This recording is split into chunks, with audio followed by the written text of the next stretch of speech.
speech, I'm number one. I'm number one! It's sad that I lost my job, but I'm number one.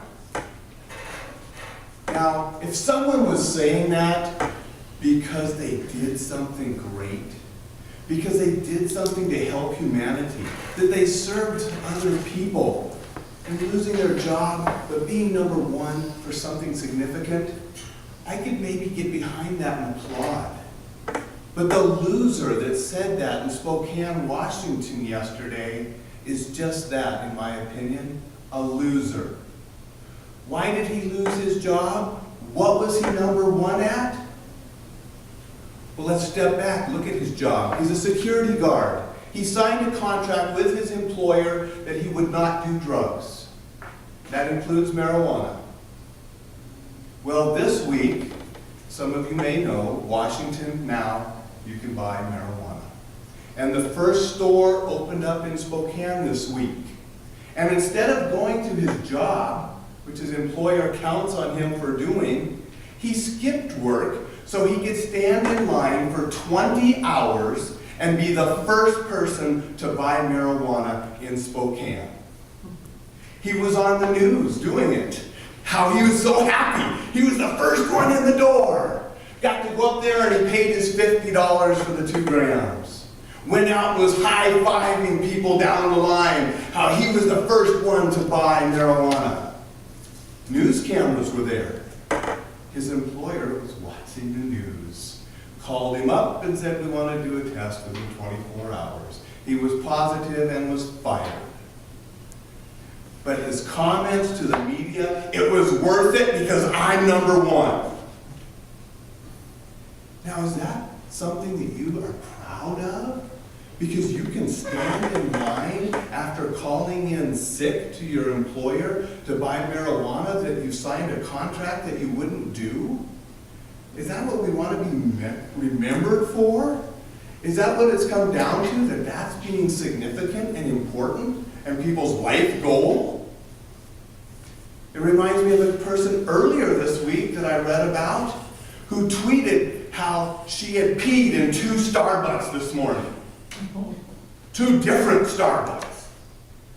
Is that so significant we're going to tweet that out to the world? Is that our greatest accomplishment of the day?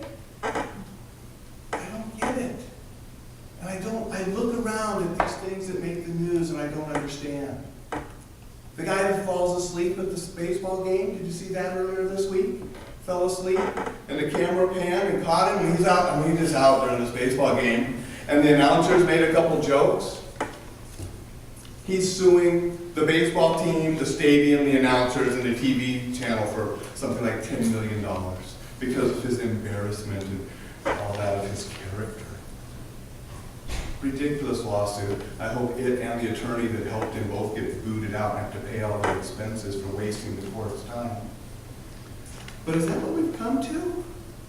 That these are the significant things and these are how we're going to make our money by frivolous lawsuits? We're going to be famous because we bought marijuana and first in line, or that we peed in several Starbucks during this morning? Fortunately, that's not all that we have. Because I'm talking to a group of people that come here every Thursday night because they want to better themselves, because they know there's more to life than peeing in Starbucks bathrooms, more to life than bringing frivolous lawsuits, and more in life than standing 20 hours to buy marijuana against your employees' wishes and being proud of it even after you're fired. I'm here speaking to a group of people that come here to improve themselves so they can be better at their jobs, so they can be better at their communities, so they can do something great. So when we stand up and are proud of being number one for winning a speech contest or for completing a manual or for going to a major Toastmasters competition, we actually have something behind us that we can be proud at placing at.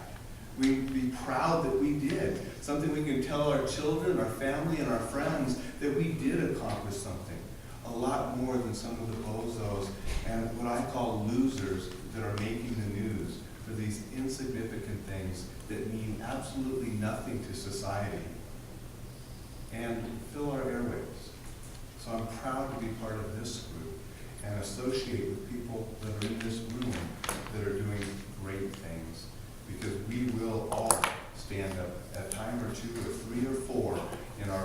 say, I'm number one.